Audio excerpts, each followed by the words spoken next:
Well, hi and welcome. In this video we're going to learn how to make a selection using the color range command. The what command? I can hear some of you saying it.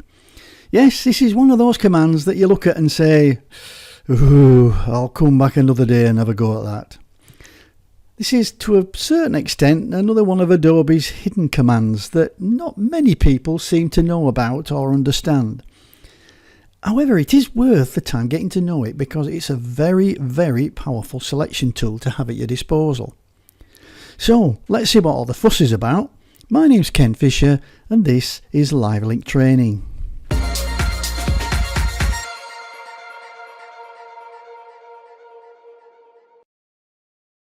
Now the colour range command selects a specified colour or a range of colour within your image. In this example, I might want to change the colour of this chap's coat to just dampen it down a little bit and get it something similar to his colleague over here. So let's find the tool. Now it's up here in the select menu and it's down to colour range. And that brings up this dialog box. So let's spend a moment and try and deconstruct this dialog box a little bit. First we've got select. This is how are we going to select the colours in the image. We've got sampled colours, and sampled colours we use these little eyedroppers here. This is to select one colour. Basically you just click once and it selects that colour, and when we've got add to that selection and we've got subtract from that selection. Okay.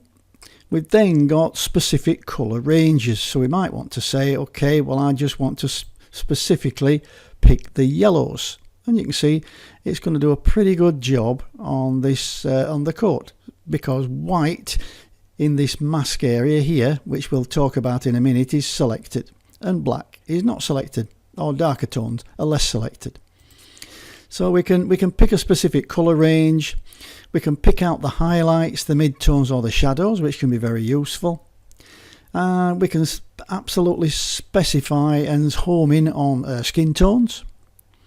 And we've got out of gamut, which basically is if the thing isn't going to print, the colours are not going to print according to what you see on the screen. Okay, we'll go back to sampled colours. So let's have a look at this. Now we've got a preview area here. And this preview area you can have as showing you the selection, which is in the form of a mask, or we can show the image itself. Well, I prefer to leave this as the image, so I can still see the image, but then the selection preview, which is this big preview here, we can have in several different ways as well. Grayscale, black matte, white matte, or a quick mask, and I prefer to leave this as grayscale. And that's fine. I think we're probably ready to go.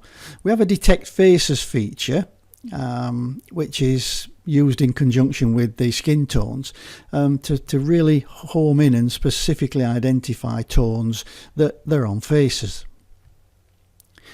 But today we're looking for a jacket. Okay, so let's see how this works. Well, we've got our single selection here, and this means that if we click, we'll make a little bit of a selection, and it's very organic in the way that it grades out. So it does give you much better transitions than any other tool. And then we've got add to selection, and I can click further afield to add things to this selection. And the good thing about this tool is we can actually click drag.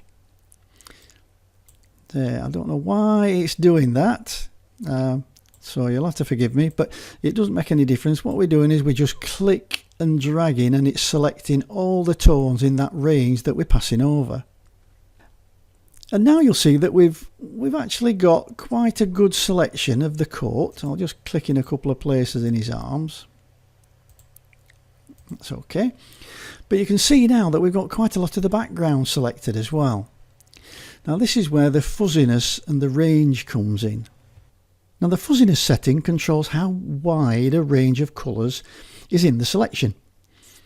And if we increase or decrease the amount, you can see that it slowly drops out the pixels that are not in the range that we're looking for.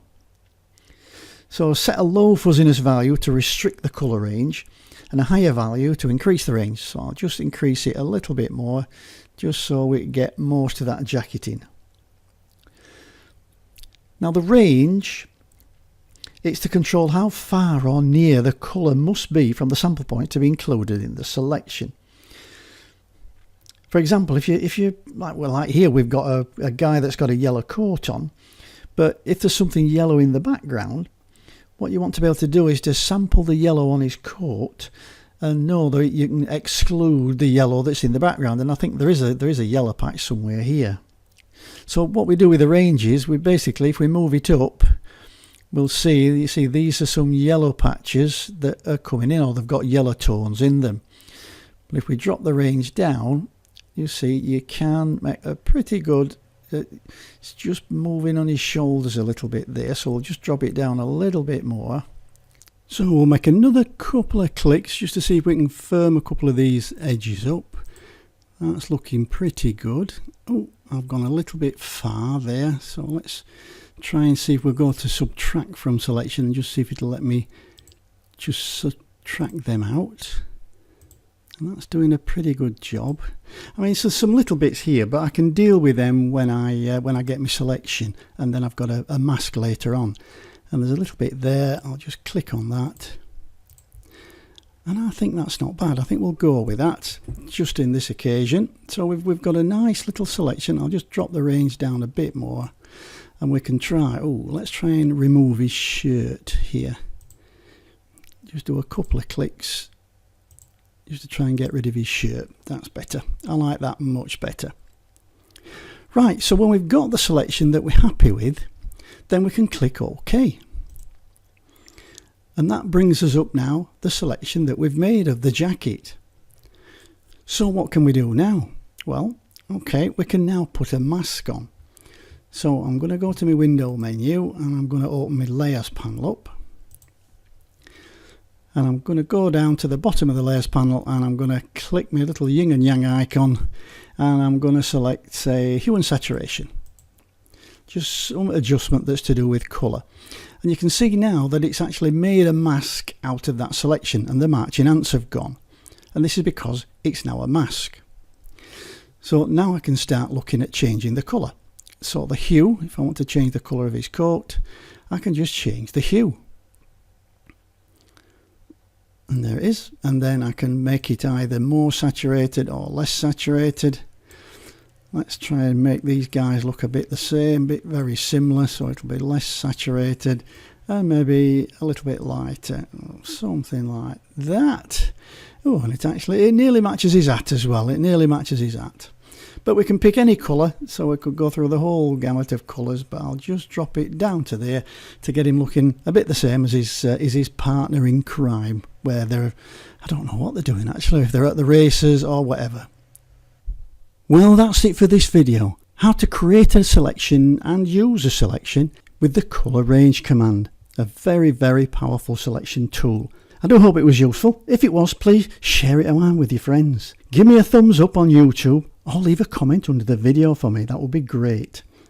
And please click that subscribe button to help me reach more Photoshop and Lightroom users.